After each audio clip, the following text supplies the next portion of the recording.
Welcome to the Sixth Cast, a podcast where we discuss real-world strategies, tips, and stories that provide helpful insights for your digital transformation experience. Hello, happy summer afternoon in Toronto. We are back with another episode of Sixth Cast, Strive and Thrive in the Sixth and Beyond.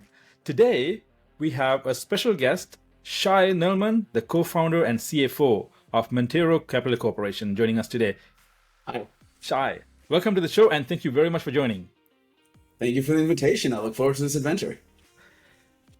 So talking about Shay,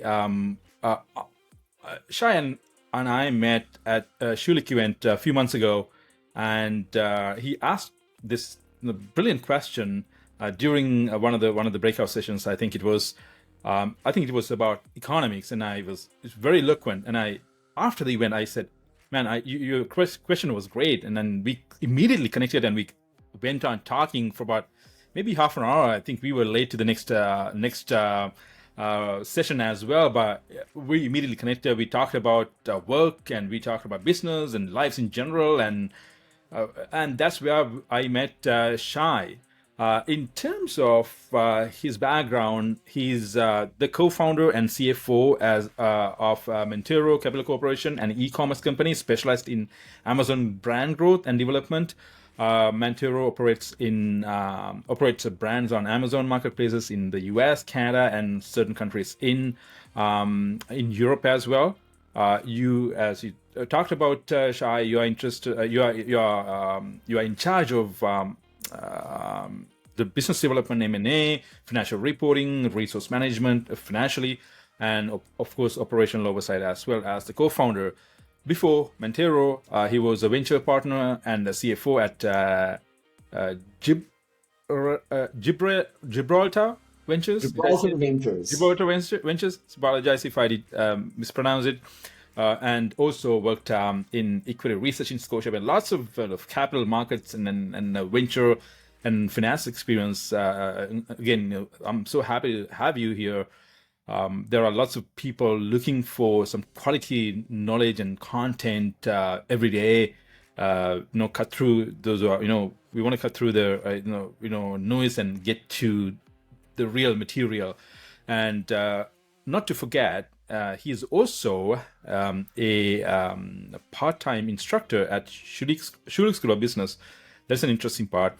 And in terms of his education background, you have an international BBA from York University at Schulich. Obviously, I know getting into BBA at Schulich is difficult than getting into MBA, and of course MBA from Ivy School of Business, University of Western Ontario. Brilliant track record in academically as well. Outside of work, let me not say that. Let me let me give you the opportunity to introduce yourself and talk about your personal life and what you like to do when you're not working. So to go right into our conversation, Shay, something that I always ask my podcast attendees is to tell me a bit about yourself. How's your life journey has been? I know you have an incredible story to tell. I want to hear about that. And what do you want to achieve in life? What's your purpose? You have been in VC, backing, equity research. That's all great. But let's talk about what's your purpose? What do you want to achieve in life? It's first of all, thank you for the very kind introduction. I listening to all those things in my background just makes me realize how old I really am, having done all those things. And so it took years of my life looking back and look, the purpose question is always a difficult one. And what I can say is that it's only until recently, only as I kind of became an entrepreneur, that I started exploring that question more fulsomely. The life has been very interesting. I'm the son of immigrants, and there's some interesting stories there. And I've had a varied professional background. And on the one hand, Some might say, look at all the interesting things that you've done. You've worked in banks, you did consulting, you did venture equity, you did venture capital, private equity. And it's kind of like collecting all the NBA Pokemon. But my view on that is that it's generally lacked focus, right? If I'm going to be honest, I've had all these fantastic careers, and I didn't truly find a meaningful personal satisfaction in any of them. And they were interesting in their own ways, and they were stimulating, and I learned a lot, and I met some really cool people. And none of them really led me to my purpose. And which is kind of a perturbing thing to come to realize.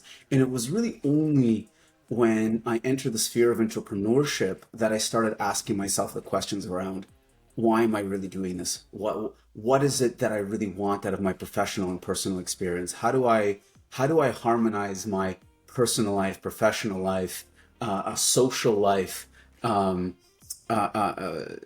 identity into something that generated purpose, and really took that entrepreneurial experience for me to ask those questions and asking them in earnest. And I can say that, on the one hand, it's been great to lead this a varied and modestly successful career, but it's on the other to come to realize that I'm 38 years old. I haven't really asked myself the important questions. And that's really the journey that I began about 3 years ago. Great. Thank you, Shay. You touched on something very interesting. You said you said modestly, but you had a successful career. I think you're trying to be as modest as you can. I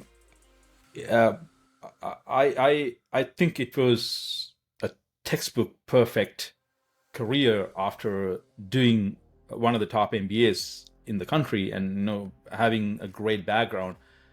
Anyone would want to have that kind of career. And you said it was did not fulfill the purpose that you were trying to achieve in life.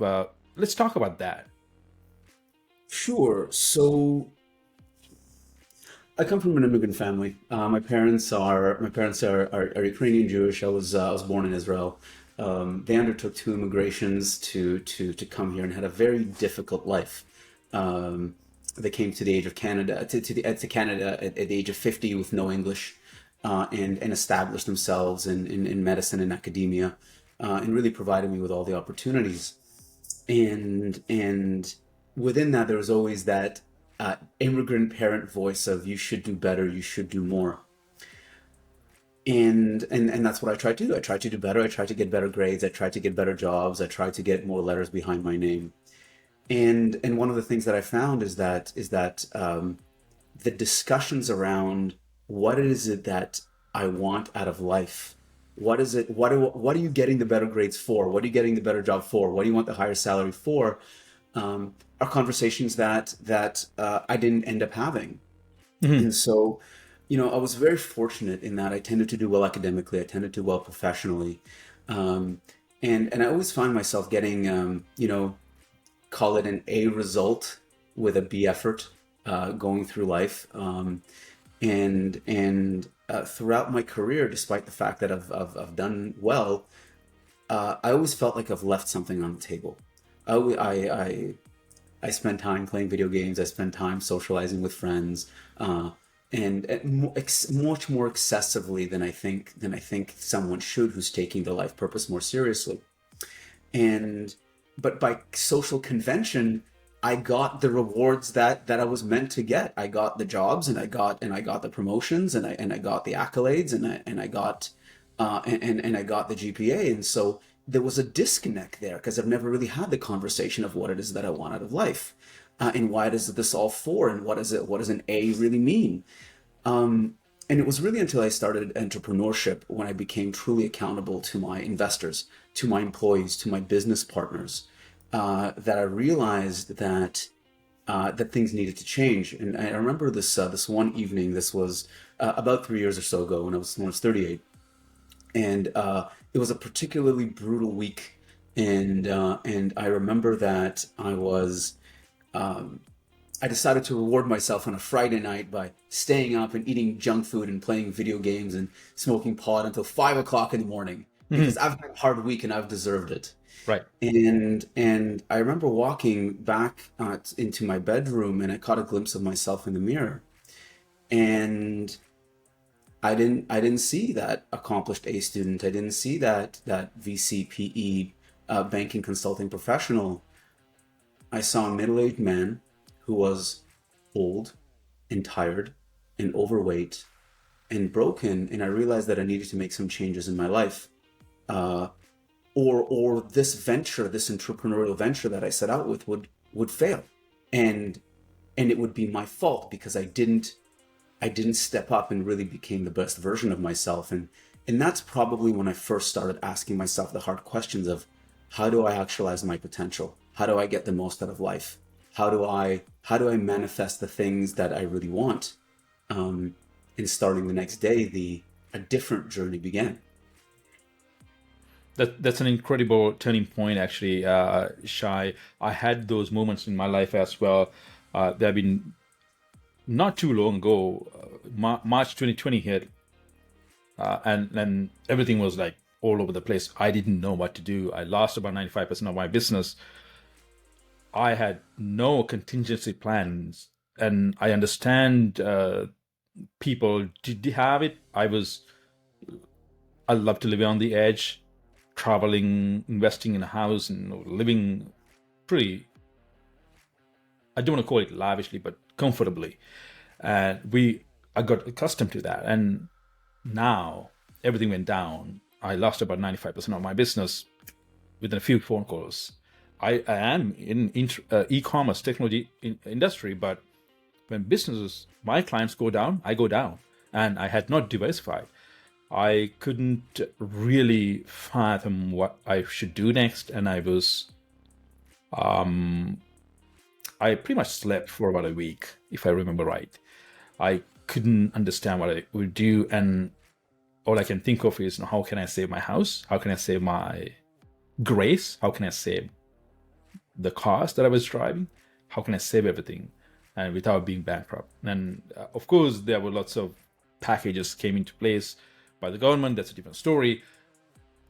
I slept for about a week, and I was trying to, okay, what's my next thing? And I reached out to a couple of my friends. Do you have any openings? And everyone was going through the same thing. It was not only me. And I started applying for jobs, believe it or not, for about a week, maybe 2 weeks. And I came to realize, okay, this is, I have done lots of great things in my career than I have thought. Then I realized maybe I should get back, because I have to be answerable to my family, to my employees, to my partners. I can't be a failed story. And since then, I changed my vision. I thought, okay, I'm going to make it work somehow. We started another startup, more of a grocery online business. I had, it's not a COVID business. It was in the works prior to that. It didn't end up being too successful. However, at the time, it was working really well, and invested a lot of time into that. And this business was running on the side. And then, it came out of it in a few months after. And since then, I've been on a consistent growth trajectory since then, because that could happen. And something my father said was, Shay, your business can go down anytime, overnight. So be prepared for that. And they were here a couple of weeks ago for about 3 months. They said, I'm worried about you a little bit, because you are going at a pretty fast, your life is fast-paced, your career is fast-paced. Everything is good. I mean, not worry about it right now. He said he's worried about what if. So something that always I keep in mind, things could go wrong anytime, any day. It's just a matter of hours. So be prepared for that. And we have to build that resilience within as well, financially, within our networks, to have those contingencies plan out for those what if scenarios. So that's a fascinating direction, and I'll happily share a little bit about my journey, but would like to know from your perspective, when your business goes down 95%, and you get through that initial shock, how do you rally emotionally? What do you do to say, instead of I give up, I have work to do? What are the levers? What are the techniques? What are the mindsets? Because many people crumbled under that weight, but you didn't. I think the drive to the drive and the goal to be successful, somehow I had to get out of it. I had invested so much, and my family invested so much. Doing a business, obviously, we both agree it's not easy. Lots of sacrifices from many parties, and I was like, should I give up? I can't be a failed story. That's something always running in my mind. I don't want to be a fail. I want to succeed. I'm not saying that I'm successful, not to the level that I want to be, but I'm happy. I'm happy with the status quo. But I don't want to accept the defeat. Even though it was unprecedented, I didn't want to accept the defeat. That was my thing. I mean, and it sounds like it was just a matter of grit. Like it's there's a philosophical concept that that says life is suffering, and it's prevalent in many Eastern and Western philosophies. Yes. And when I was younger, I didn't have the best time in high school, and so I think, yeah, life is hard, and such is the way, and so yes, life is suffering. And then I entered university and the workforce, and things kind of developed for me, and I made more friends and traveled the world and had a career and just generally led a happy life. And I said, no, that's nonsense. Life isn't suffering. There's so many wonderful things about life that exist. And then as I got wiser and just really kind of came through the latest leg of my journey, and I started reading more philosophy and started thinking about the things that I read in a more intentional way, I realized that life really is truly suffering. But we choose the suffering. Yeah. We either choose the suffering of doing the hard things and discipline in the moment and acting with intention and powering through and sacrificing, or we choose the suffering of not doing those things and regretting them later. Mm-hmm. Mm-hmm. And it sounds like in your particular case, that regret of what could I have done, what would I have done, what are the implications on me as a professional, on my business, on my finances, on my family, on my friends, on my parents, was just too much to bear for you. And you said, no, I'm going to fight. And you did. Yes. One thing, I totally agree with you, the fact that the philosophy around life is suffering, I truly believe that as well. We are clouded with small wins, but the rest is suffering. And I've been following Buddhist teachings for quite some time now, and it's so true.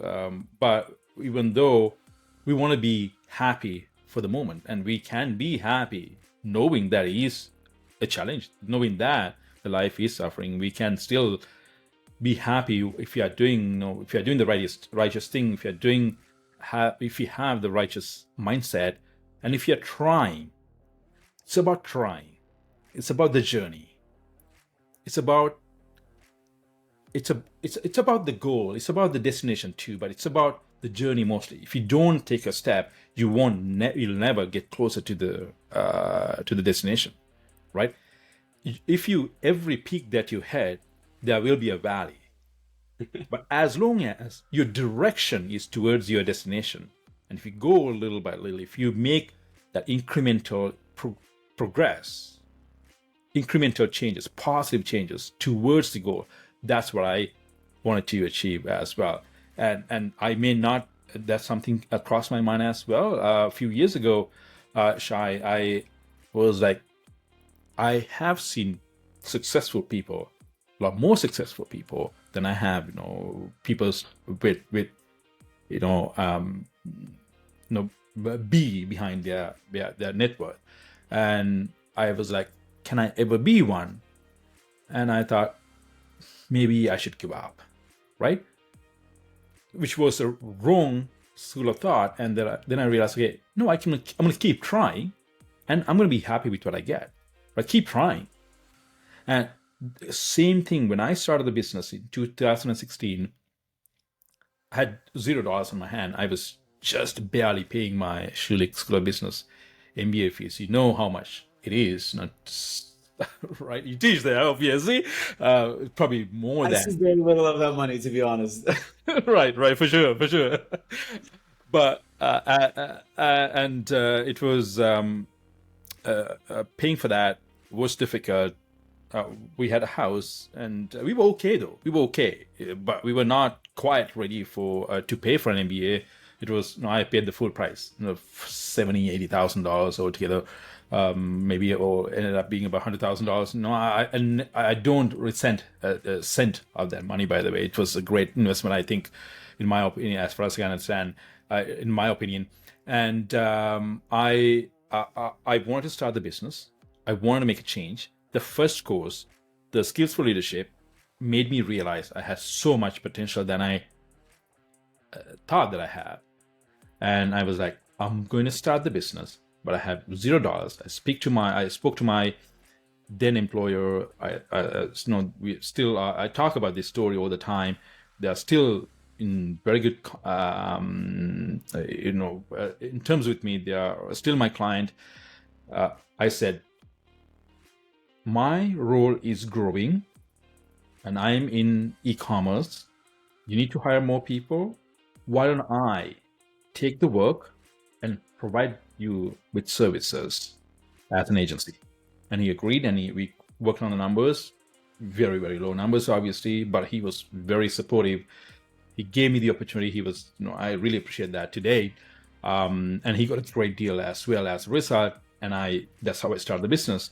I took a loan from RBC, and obviously through showing the MBA, about $100,000, $120,000. I dumped everything into the business. That's how I started the business. And my mindset at the time was, I'm going to give it a shot for the 5 years that I'm going to be doing my MBA. It was about 4 years. Give it a shot. Give it a try for about 5 years. So even if I fail, I can tell my kids one day that I tried, but I failed. As opposed to, no, I did not try. I was mediocre. I refused to be mediocre, and I wanted to tell my kids, even if I failed, I screwed up, I failed, I blew up $100,000 plus 5 years of my time, but I tried. I'm going to also tell you to try. Whether you succeed or not doesn't matter. Try. So that's the same mindset I had, Shay. It's fascinating. You and I have discussed this before we decided that we would speak together on camera. And I think that's one of the things we bonded most over, is the fact that regret is not an acceptable form of suffering for us. Yes. And there's something to be said for an honest failure, right? And so, the journey there was very similar. Like, what does trying mean, right? What does making an effort mean? And I think I used to know what that meant, but as I began upgrading my knowledge, my skill set, I came to realize that what I thought was trying before was not even close to what trying really generally is. And so the Saturday morning after that fateful Friday, I sat out and said, look, there's so many things in my life that I need to fix. I'm overweight. I'm not sleeping well. I'm not fit. I don't know. I'm a finance expert, but I don't know how to lead. I'm reasonably well organized, but the tasks that are important but not urgent keep on getting pushed out further. And so effectively, I began a systematic review of my life. What are the things that I want to fix? What are my goals? What are my goals in terms of my business? What are my goals in terms of my health? What are my goals in terms of my relationships, both platonic and romantic and familial? And then what are my goals in terms of personal fulfillment? And how do they all work together? And so one of the first things I came to is that a healthy mind and a healthy spirit lives inside a healthy body. And I started fixing my sleep, and I started fixing my diet, and I started learning how to exercise. And those super light weights with the hot pink 10 pounders is kind of where I began the journey. And something very interesting started happening is that, like you mentioned, the process took over the outcome. As long as I was showing up at the gym, as long as I was generally eating right, as long as I spent the time that I figured I needed to reading and moving forward, the goals and the purpose and the objectives were still blurry, but it created momentum. It felt right. Andrew Huberman and the like discussed this extensively in terms of how the dopamine pump works in the human system, about how it's the pursuit and not the achievement. But I started feeling great, not only as an outcome of improving my body, but also because I was setting goals and meeting them and progressing towards them. And along with those gym reps came dozens of books read over the past few years, tens of thousands of hours of YouTube videos on anything from philosophy to sales to leadership to personal health to emotional resilience to courage to my attitude towards failure, to how to learning how to learn. And with it over time, the picture became clearer, and it became more apparent to me that I'm beginning to clue into a little bit of a secret, something that many people, successful people, have known for a long time. But I'm just beginning to clue into the fact that these are the things that make you successful in life, and how you combine them for yourself and how to apply them is a very individual thing. But I came to feel that anything was possible, that I could do anything, that I could learn anything. And all I needed was a strong sense of purpose to learn the necessary skills and then to execute diligently. And somehow, lo and behold, my luck changed. I lost a bunch of weight. I became a power athlete. I became a martial artist. My business started thriving. My relationships started improving. I began to slay the demons of perfectionism and procrastination and fear of failure. I became more vulnerable with my colleagues and friends and romantic partners. And overall, wrapped in all of this was a general sense of well-being, that this feels right and this is what life is meant to be. And as a consequence, my goals became more ambitious. My confidence increased. To the point where that your initial question around purpose, that purpose became much clearer for me. That's very insightful, Shay. It's great learning for anybody. Listen to that piece of advice that he gave, or rather, piece of life story that Shay. I appreciate. Thank you very much. Things that we struggle with every day: procrastination, not being focused, discipline. Do you think everything starts with discipline and a purpose? So that's a really interesting question. If I kind of look at my framework for success, really kind of rests on three pillars. It's a strong sense of purpose, understanding why, right? And this has been written about for a long time. Yeah. It's learning the skills that you need to learn, and then it's executing diligently, and they all kind of it's a virtuous cycle. So discipline is probably one of the hardest, if not the hardest, legs of that stool. But these things are all mutually reinforcing, in my view, because if you don't know why you're doing something, you're going to give up when you meet resistance or when you meet failure, unless your association with the why you're doing it is very strong. If you lack the skills, then you'll find yourself banging your head against the wall, because at some point, you can try to dig with your hands, or you can figure out what a shovel is. But here's where the interplay comes in. Your purpose allows you to set tangible goals, right? So my purpose fundamentally is to teach others and help them grow and help make good people powerful using the things that I've learned. Right. But that's not something I woke up and figured out one day. Yeah. It took a process. I read books and watched videos and spoke to people about how they found their purpose. Right. And it's an iterative thing. Like, people think that there's something innate about knowing what you're about. Right. There's something fundamental about saying we should be born knowing what we want our lives to be about. Right. Or it should come from above, or it should come from deep within. And just like anything else in life, that's not true. You have to work towards it. You have to see what works and what doesn't. You learn and you refine, and the picture comes into focus more and more. Right. But in order to do that successfully, there's a lot of things that you need to learn. There's a lot of skills you need to acquire. Right? The first skill is learning how to learn. What's your learning style? Are you auditory? Are you visual? Are you kinesthetic? Are you read write? Right. And then realizing that learning itself is a skill, and a skill has to be practiced. So how do you show up every day and develop that discipline within yourself? Right? Discipline is a skill. You build it. Some people think they're undisciplined. I disagree with that completely. You just haven't practiced discipline enough. Right. Right. And so these three pillars are fundamental and mutually reinforcing. And you can't just say, okay, first I'm going to really figure out what my purpose is. Then I'm going to learn all the skills, and then I'm going to get to work. It doesn't work. You start adding to each pile, and it feels haphazard and strange in the beginning, but over time that begins to take shape. And that's really the only way. Right. That's the only way. Right. And humans are complex beings. It does not work in a box. It can be too structured. It has to fall in place. It has to have I strongly believe in the process as well. Just do it. Take one step at a time, and things will become clearer. So, in other words, in grand scheme of things, you had more clarity about your life.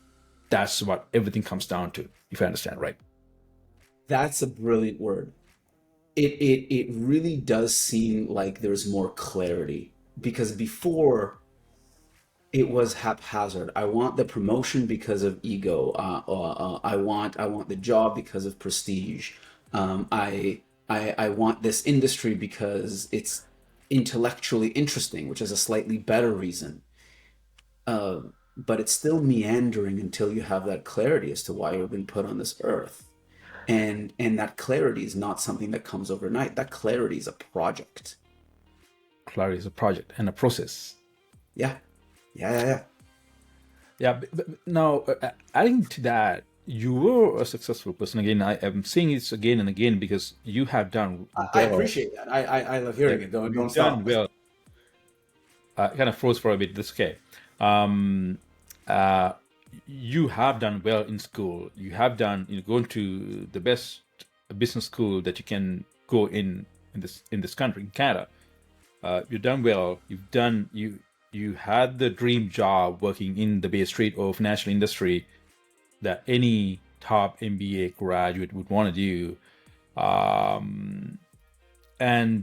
But you were not fulfilled. But there's more to life than getting your MBA, being top of the class, getting that multiple $100,000 pay, or maybe seven-figure pay. There's more to life than that, and that part is a process, is what I'm hearing, and it does not so money makes you happy, but money is not the only thing that can make you happy. You need other stuff to make you happy as well. Something I strongly believe in: you need to have your physical health, you need to have your emotional health, you need to have relationship and emotional health. You need to have a good circle around you, whether it's a romantic partnership or parents and children partnership, or good friend network, close circle. You need to have the relationship health as well.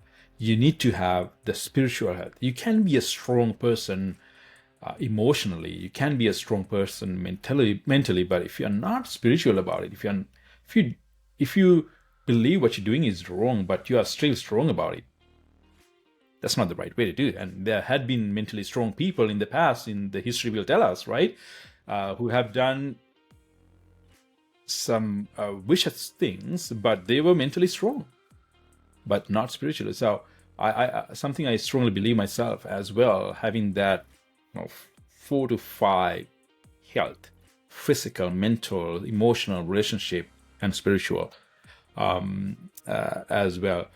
Now, if I were to talk a little bit about your journey with, and you have a great relationship with your parents, and particularly with your mother right now, because your father passed away a few years ago. Something I've noticed, irrespective of the culture, whether it's Central European, Western, or Eastern cultures, which I'm from, I see a disconnect from kids to their parents as soon as they become, become adults. I had the same thing as well. I was not too disconnected, but I was not connected either. From 20 to 30, I was busy. I was doing my undergrad. I was figuring things out and was going through so much other stuff as well. And until I hit late 30s or 40s, I did not realize the importance of having the influence from your parents. Even today, I talk to my parents to get advice on raising kids, about life, about business today. And I see that in you as well. You speak highly of your parents, speak highly of your mom, and I want to hear about that. And this is not pretty normal. A lot of the young people, or younger than us at least, they think their house had been a toxic place. They don't want to be with their parents. They don't want to be around their parents. What's happening there? And why do you think relationship with your parents is important? Yes, there had been situations. It could be toxic, but what are your thoughts? And I have seen a particular segment of ethnic segment in Canada, particularly, have been very successful because they are so close to their parents, so close to their cultures, while they still being Canadians.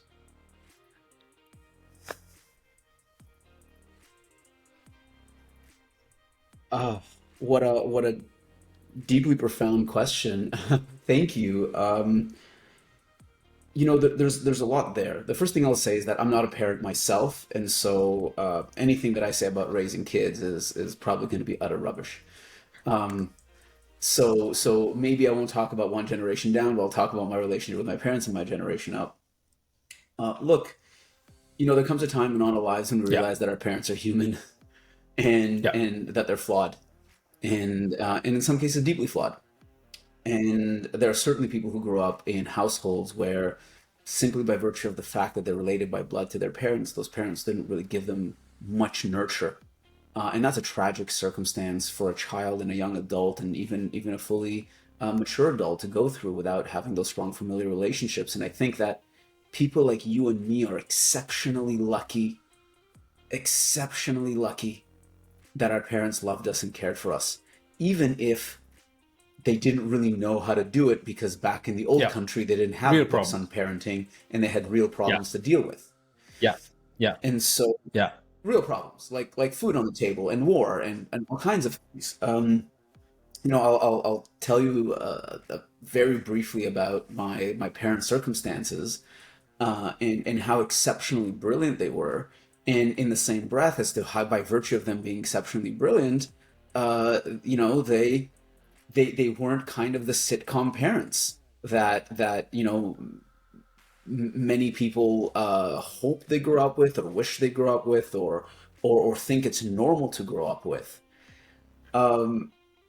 My father was a theoretical physicist. He was born in 1942 in the Soviet Union, and when you're born in 1942 in the Soviet Union, you're born fleeing from the Nazis, right? You're literally in motion from the day you're born. And so he managed to survive the Holocaust, and even though many of his family didn't. And he grew up to be a theoretical physicist. He was a brilliant man. He finished university with a red diploma, which means a perfect GPA. And he hated the regime because it was oppressive and it was closed and it was all of those, and it was totalitarian, and it was persecuting intellectuals and minorities and really just doing totalitarian things. And so his act of sedition and defiance against the regime is that he would smuggle books from North America and from Europe and from other places, illegal books into the Soviet Union, and disseminate them so that people can understand some of these concepts and ideas that they weren't exposed to. And so one day the KGB got wise to his activities, and they said they brought him in for a little chat, and to which they pretty much said, "Hey, we'll let you go, but you need to name names of your accomplices." And he pretty much said, "Fuck you." And they said, "Well, in that case, we'll be relocating you and your family over to Siberia, where your life will be unpleasant and short."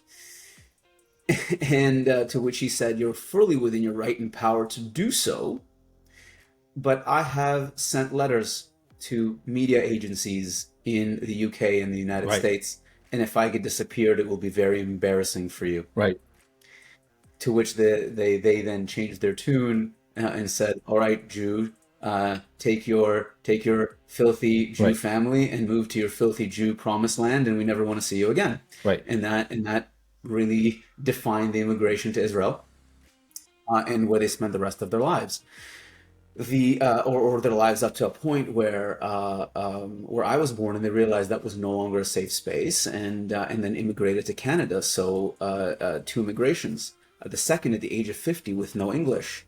And this is where my mom's brilliance really shone through, is that she passed at the age of 50 with no English, all the English exams, redid all the medical exams, and then proceeded to lead an absolutely storied career as a researcher at the Hospital for Sick Children, running the mother risk clinic there and setting up a practice in clinical pharmacology and toxicology. She has something like 300 works in print. 2 of them are with the New England Journal of Medicine. And she then retired at the age of 79 and then published 3 more papers, one of which was field shattering. Wow. And she did that simply by virtue of her grit. Right. Because she felt it was necessary to feed her family. And so my mom loved me unconditionally and still does. Was she the cuddliest mom? No. Was she driving me hard? Yes. Was she expecting high things of me? Absolutely. No. Absolutely. Was she the sitcom mom? No. Did I need her to be that sometimes? Yes. Right. But she brought me to one of the best countries in the world and put food on the table and created the opportunity for me to grow up soft as by far the dumbest member of my family, as you can probably tell. And gave me the opportunity to think about what it would be like to be a very balanced parent and what it's really like to self-actualize and read fancy books about philosophy. They didn't have those luxuries. They grew up in poverty and war and persecution and death and oppression. They did that so that I would have the luxury to study philosophy and actualization. And so were they great parents? Yes. Were they perfect? No. Did they have flaws that translated into my character that I have to deal with? Yes, absolutely. Right? But they did so to propel me, to advance me. And now I have the luxury and the expectation to take that foundation and build the most I possibly can on it. Taking their values, taking their ethics, but also surpassing some of their elements around perfectionism and pessimism and darkness, because my life permits me to do that, whereas it did not permit them. And so look, my parents were incredible humans, but they were still humans, as were yours, and all the things that they've done for you and have allowed you to have that beautiful red diploma hanging on your wall from Schulich, and to have your beautiful family and your successful business. It's on the back of their efforts that we've lovely built story this. Shouldn't be forgotten. of resilience, a great and dedication, sacrifice. It almost gives me goosebumps, Shy. And then we can yeah. I think most kids. I think you grew up soft. I think partially too. I grew up soft as well. Their struggle is, you can't put them into words. I remember the challenges my parents went through as well. We have to be incredibly grateful, and we are incredibly grateful. There is a lot that we can be thankful, and one thing is our parents and what their dedication, and the kids. I'm seeing that. I have 2 daughters. You may have seen them on photos. And I have, I tell them, I may lose everything, and I want you to be ready to move into your granddad's place into the basement. Are you okay with that? You have all the luxuries, probably better than 99% of the rest of the kids in the world. But remember, this did not come easy. Be thankful for what you have, and be ready, because things could change. I don't know to how much, to what extent it goes into their minds, but something that I fear of this soft upbringing of the children, they may lose the grip of life. They may not realize what it takes to be a human, what it takes to be successful and happy. I fear of them not being resilient. The world is, we talking about AI and all technological advancements, but what I'm seeing is dark cloud ahead of us, despite all medical research, life, lengthening treatments and drugs and using AI to better. I'm seeing a lot of dark clouds around. Not to be pessimistic, but are they ready to? Are they ready for the future? I don't know.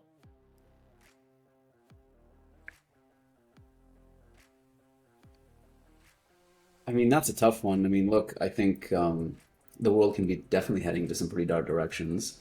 We see that in the polarization. We see that in differences in income inequality. We see that to some degree in deglobalization, increased conflict, and we see that in we see that in the information wars and the culture wars. Look, I don't have kids, but when I do, I think the most important things I will teach them is exactly what you said. It's emotional resilience. It's knowing that life can be hard, life can be unpredictable, and as a result, you need to become the kind of person who can deal with that. Like, we can't foresee everything that will happen, but at some point, there's an element of, I have become the kind of person who will be able to face that challenge when it comes. And the only way to do that really is to face challenges in your current life, take on difficult things,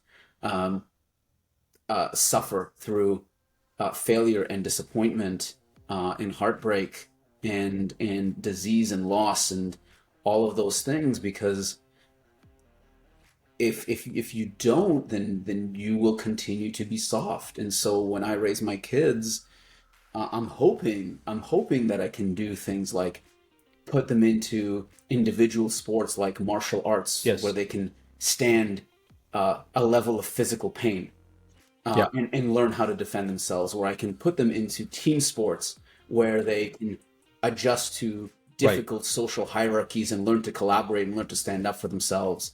100%. That they will have summer jobs irrespective of how successful I become. It's important for them to learn the value of a dollar. And by the same token, also not be a draconian, harsh parent, but show them love and show them emotional vulnerability, and attempt to balance these two things of, you have to navigate your own difficulties, and I will be there along the way as much as you can, and I will invest in you as long as you continue investing in yourself. And you know, this is a bit of a tangent, but I don't know that that's different to any other relationships that I would want to maintain in my life, right? Whether they be professional or friendly, romantic, etc. You want to surround yourself with people that will make you better and that you can make better in turn. Yeah. People who invest in themselves genuinely and then invest in you. Time is scarce. Emotional energy is scarce. Being around negative people drains you.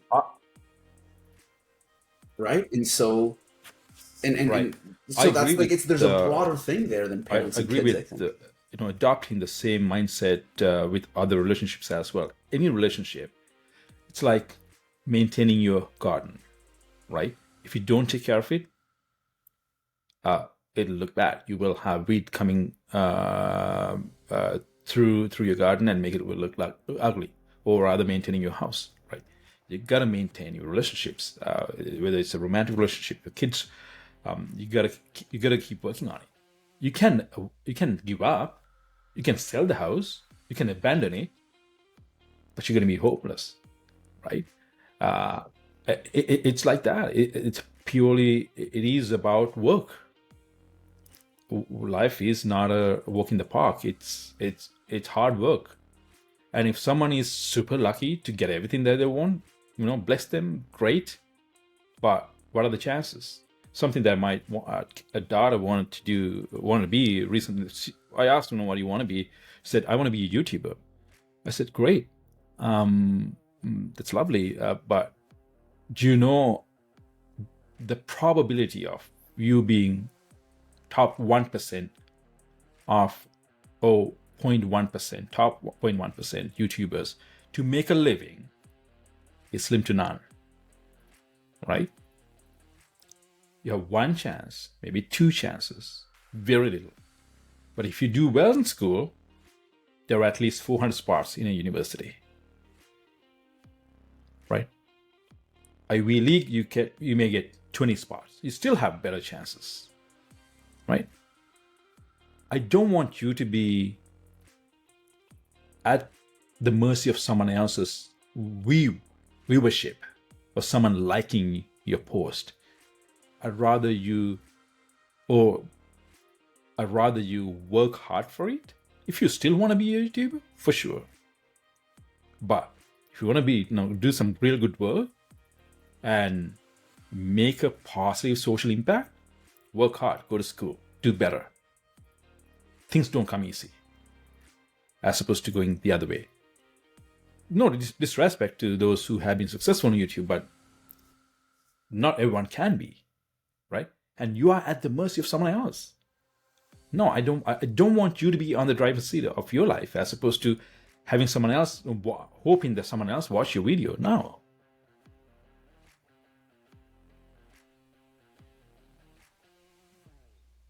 You know, that's a tough one, man. I don't know the answer to that. Because on the one hand, you know, you take... there's the mentality of your probability of being successful when you dream big at whatever the dream is, athlete, actor, celebrity, influencer, small. You need backups. Yeah. Right? You need to have other things going on in your life in case this one doesn't work. And that's a valid lesson, right? On the other hand, and this is, you know, you talk to the Arnold Schwarzeneggers of the world and they're like, I have no plan B. This is just something that I will manifest in life, and I will work 16 hours a day for years to kill this animal, to chop this tree. And I firmly believe that if you wish it, you can manifest it.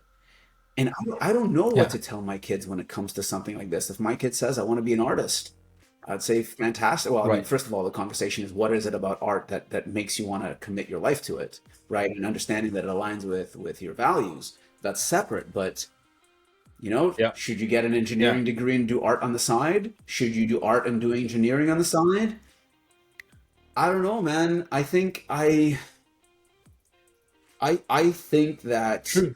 I mean, look at entrepreneurship. How many people told us that what we're going to do is crazy and that we're never going to succeed, right? Yeah. And oftentimes it sucked, and it still sucks, and I still don't know if I'm going to succeed, right? And I'm going to do it anyway. And so the question is, does the process of trying to become a world-class YouTuber teach her enough about herself and her character and resilience and skills and everything else that the next thing she takes on she'll be more successful at because she grew as a person? That's a great angle, though. I don't know, That's a great angle. And I don't know the answer to that. Again, not discounting the fact you're trying and focusing on one thing. No, we live in the world of Messi's or Ronaldo's or who have had very humble beginnings. Most successful people have very humble beginnings, and they have made it to the top. And being the number one football player, the real football I'm talking about, football player in the world, it's just one in a probably million chances, right? And they got there. Of course, there's a little bit of luck, but obviously they're extremely capable. And that also connects to something else we talked about before. You said you discount the talent, you focus on skill, and you said that anything can be trained and practice, and you can become a better you can be exceptional at one thing, as opposed to thinking that you came with or you're born with a talent. Could you elaborate on that? And I know we are a little over time and we haven't had a chance to talk about business, but I think that's fine. I think this is a great conversation. I think we can meet again to talk about business, but I think before going into business, I think talking about life and purpose and talking about philosophy, I think is important, and business can come next.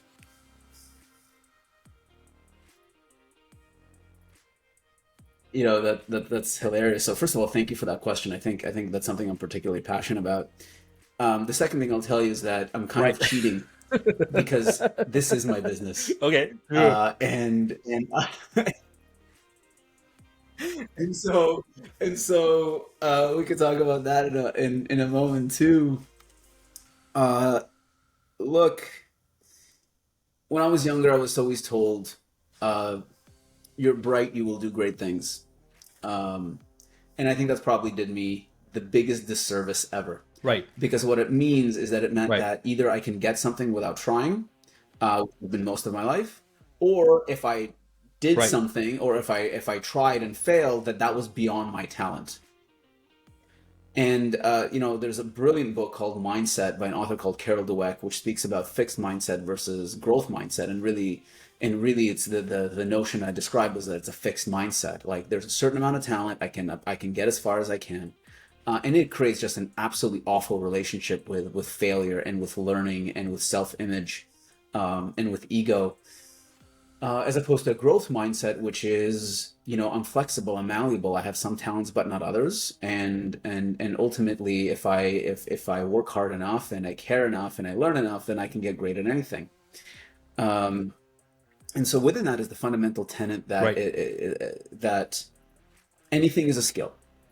And I say that in a way that isn't that isn't facetious. It's not a hyperbolic. I firmly believe that you can learn anything. I am 5'6" and 41 years old. If I practice basketball for an hour a day, every day for a year, I will be able to play basketball at the 1% level of the general population. I will never play in the NBA. I may never play in league, but I'll be pretty good. Right. because I've spent the time, and the vast majority of people haven't. And so Right. the question is, do I need to play in the NBA? Right? Especially when you look at things like, where being skilled and being exceptional at something doesn't mean that you have to be the best in the world. Do you have to be, is it okay to be a 1%er financial analyst? Is it okay to be a 1%er, a 1%er consultant or banker? Is it okay to be a 1%er venture capitalist? Is it okay to be a 1%er leader? Is it okay to be a 1%er husband and father? Is it okay to be a 1%er recreational athlete that maintains your Right. body? Is it okay to be a 1%er friend? Right? And so you pick the things that are important to you in life, and you get good at them. For most intents and purposes, you don't need to be world class. You just Right. don't. But you can be great. Right? Do you need to be a 1%er martial artist to adequately defend No. yourself and your family from most situations? No. No. Will you ever fight in the Yeah. UFC? No. Will you lose to a UFC Right. fighter who's threatening you? Right. Probably. But you can handle most of those situations. Right? And so with that comes the realization that, certain skills are skills, and we know them to be, hard skills, Excel, PowerPoint, right? Soft skills, communication skills, leadership skills, sales skills. Here's the thing. There's a lot of skills that people don't think are skills. Learning is a skill. Charisma is a skill. Leadership is a skill. Empathy is a skill. Courage is a skill. The expression is, we are what we repeatedly do, applies, right? How do you become a courageous person? Well, you just keep on doing courageous things. And then you, over time, you go from perceiving yourself as a meek coward to being someone who is courageous and bold by simply beginning to practice light. Right? Go ask for that raise. Go have that difficult conversation. Go talk to that girl or guy. Go start that business. Go stand up for an injustice. And over time, if you keep doing that enough times, you just become a courageous person. Does that mean you're going to lead the charge first into the Russian trenches of Bakhmut? Right. No. Do you need to? No. You don't. But you can get courageous enough for what it is that you need to do. And so within that mindset, anything is a skill, right? And the best thing is because we have access to the amalgam of the world's knowledge in our fingertips at any given point in time. Thousands of brilliant men and women have written thousands of books over thousands of years Right. that will teach you exactly how to get good at the thing that you want to get good at.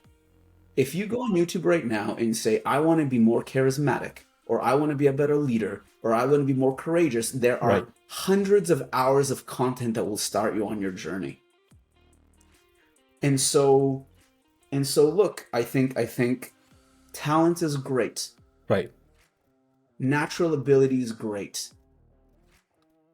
And what you do with it, or how you overcome the lack of it, is ultimately dictates how successful you'll be at something. So, when we hire, for example, we hire for values first, tenacity and drive second, and skill last. Right. And we had to fire some highly skilled people who are not good in startup environments. So you hire because they for. lack those two. I wanted to just take a step back on that. What do you hire for, especially in the startup environment? If you want to talk about that, go right into that. That's fine as well. But what do you hire for? I have my theory as well. Let's talk about it. I mean, I'd love to hear your perspective on it. Like, for us, it's relatively simple, right? We have, we hire for values first, and for us, values are things like integrity, a need and a desire to continuously improve, flexibility of mindset, agreeableness balanced with courage, right? Your ability to work with others, but also to speak hard truths.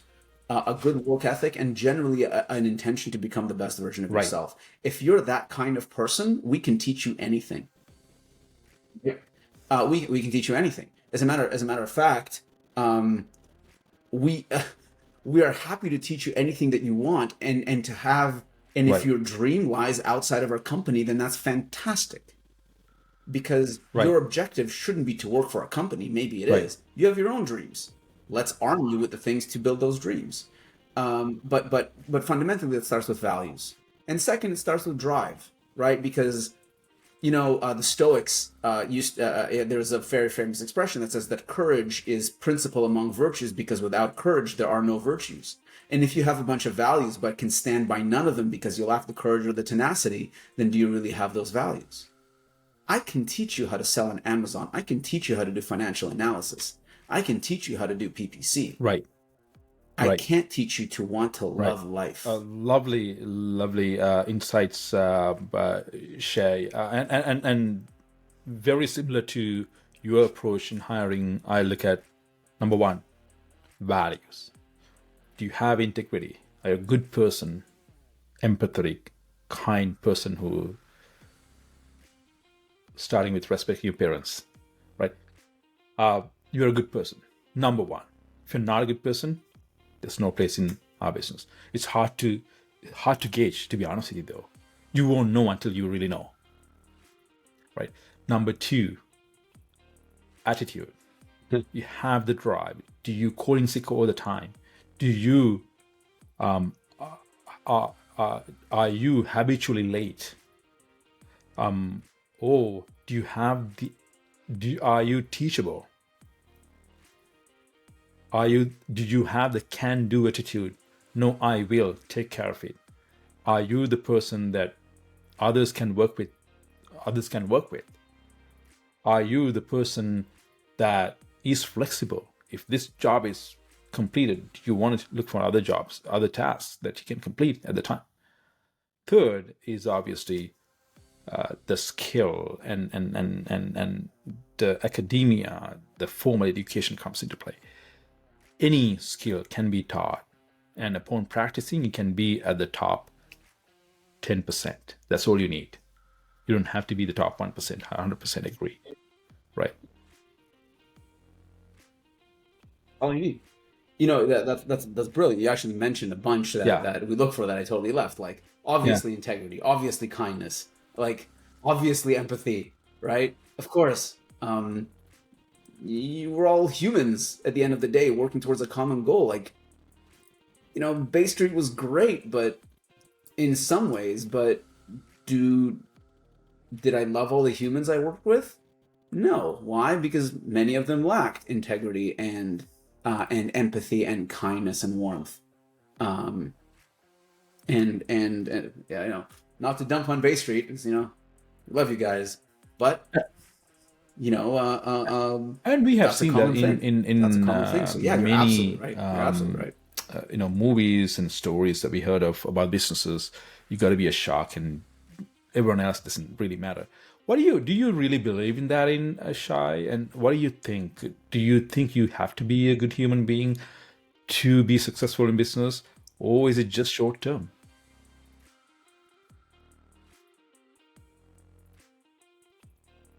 I think, look, I can't say I'm successful enough in business to really know better. And I know that there's a lot of people who are sharks out there who have really done well conventionally and have amassed vast quantities of wealth and power. I know that to be true. And we all know that to be true because we read the news and we live on Earth. And so we see that. It all depends on your definition of success. I think that if you are a billionaire who dies alone and reviled by everyone whose path you cross, you have not been successful. I think that you can be successful in business, accumulate meaningful wealth and power while still being loved because you've done well and honestly by the people around you, right? Like, leaving aside the reputational aspects of it, it's like, if you're a bad person, you can, people won't do business with you twice. Let's leave that practical aspect aside. The only way you get what you want out of life is by giving others what they want out of life. And if you do that enough times, things come back to you. And I'm not saying this from an altruistic perspective, although that's an important part of it.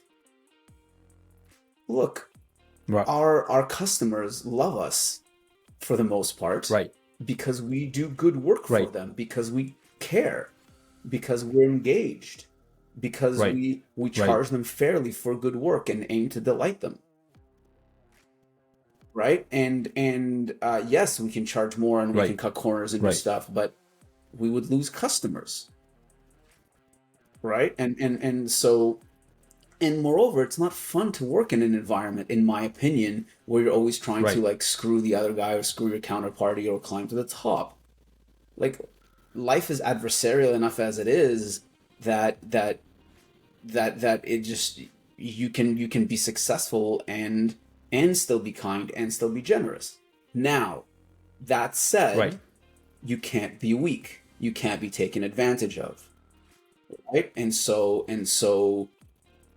we will fight tooth and claw to defend our people, our employees and our investors and our customers, Right. should there be an unscrupulous, Right. amoral force out there that goes after them. Right. Right? I mean, you 100%. can't be weak. You can't be weak because others will take advantage of you.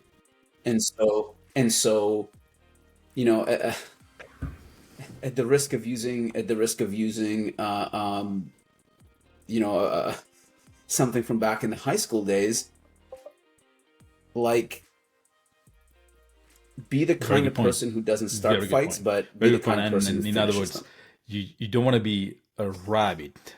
You want to be a virtuous monster.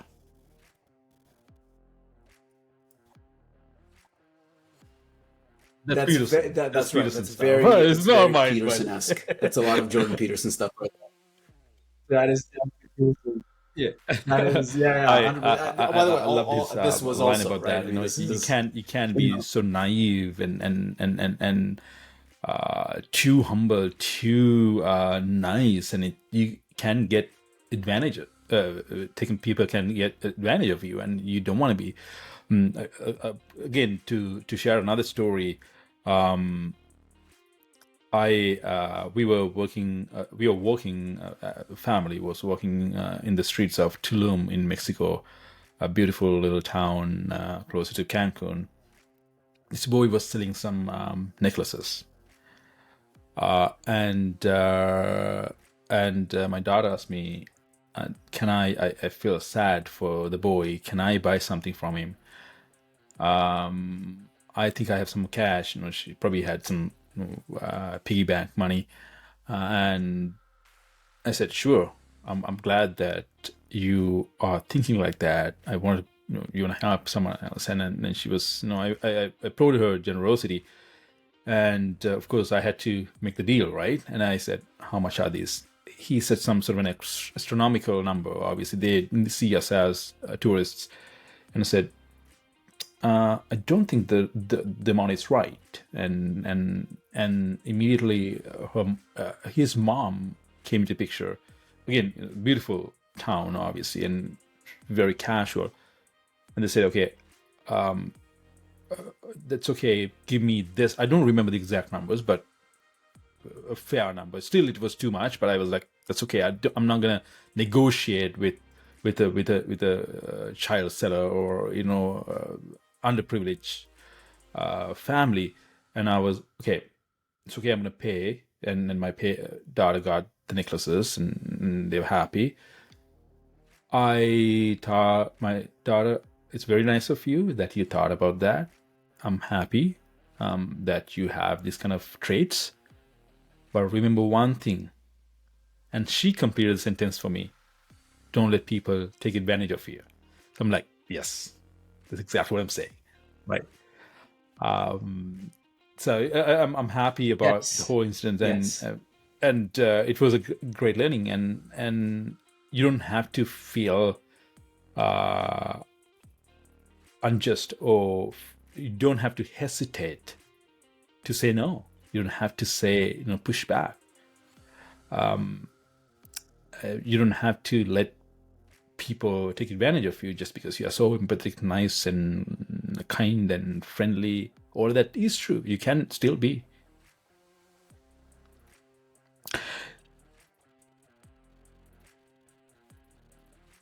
I'm really glad that your daughter finished your she sentence for definitely you, has, and because it means that I'm impressed she's taken actually a lesson.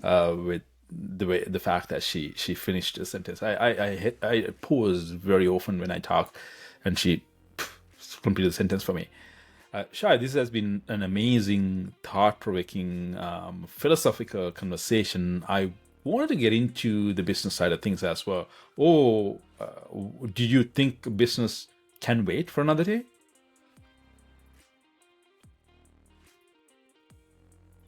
I think business can wait for another day. But maybe I'll kind of, you asked me about purpose as the first question, and I kind of alluded to things. And so, look, we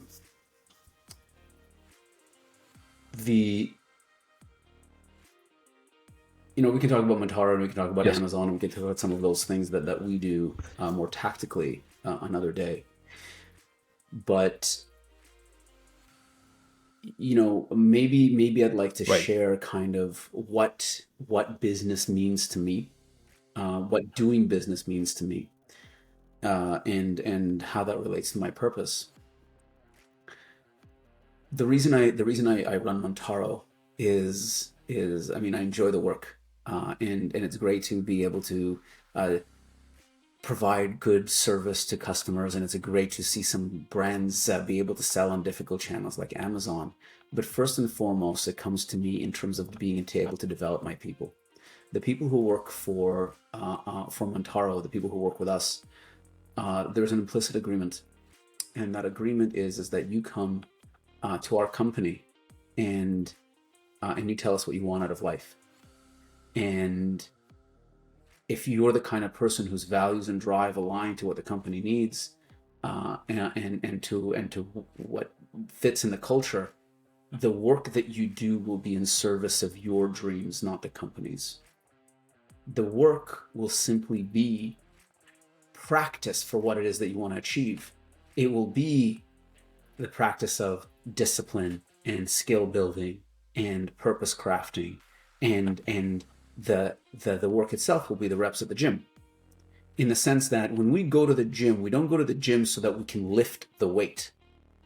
We go to the gym so that we can become stronger and fitter. And so the work that people do at Mantaro is the lifting of the weight, but the benefit is that they become better versions of themselves. And so that's the thing that gets me passionate. That's why I lecture. Teaching students at Schulich and at business school, venture capital and private equity is important. It's an important part of the economy. Entrepreneurship is a critical piece. And that is a foil to teach some of these life skills that you and I have spent the past 70 minutes discussing. It is the reason why I coach. It is the reason why I work with individual clients to unlock their potential. And through these skill sets, through these mindsets, through helping them develop discipline, become powerful people. Because ultimately, societies, countries, they're just collections of organizations. Organizations are collections of people. And if you make good, benevolent, selfless people powerful, they rise to the tops of these organizations and make their own. And if I can leave my fingerprint on a handful of lives that do become powerful and rise to the tops of these organizations, then I will have done my part to help society and to move things into a more positive direction for all of us. And that's my purpose. That's why I'm alive. Shai, that's so an incredible purpose that you have, and I applaud you. And I, in fact, going to learn a lot from that, your purpose, and see how I can improve my purpose, how I can improve my teams and people around me to be better and unlock their potentials and be better version of themselves. Something I truly believe is your competition is not someone else. Your competition is with you to be a better version of yourself. I tell my kids too, don't think about competing with others. You have enough competition out there in the world, and especially when you become adults. Try to be a better version of yourself, and you are your own competitor. Shay, thank you so much. This is an incredible conversation. Very insightful. Thank you so much for the knowledge that you share with me and share with the audience. Very thought-provoking, motivational, encouraging. I can't put enough words into explaining the valuable ideas and knowledge that you shared with me. And I am looking at sharing some of the thoughts within my team as well. When we put this online, hopefully people will listen and learn how to be better versions of themselves. I'm going to be using some of the clips as well. Again, I can't thank enough for spending this time with me today. You have been wonderful, and thank you so much for your time. And to all our listeners, thank you for tuning in. Stay connected. We'll be back with more engaging content soon. Until next time, ciao.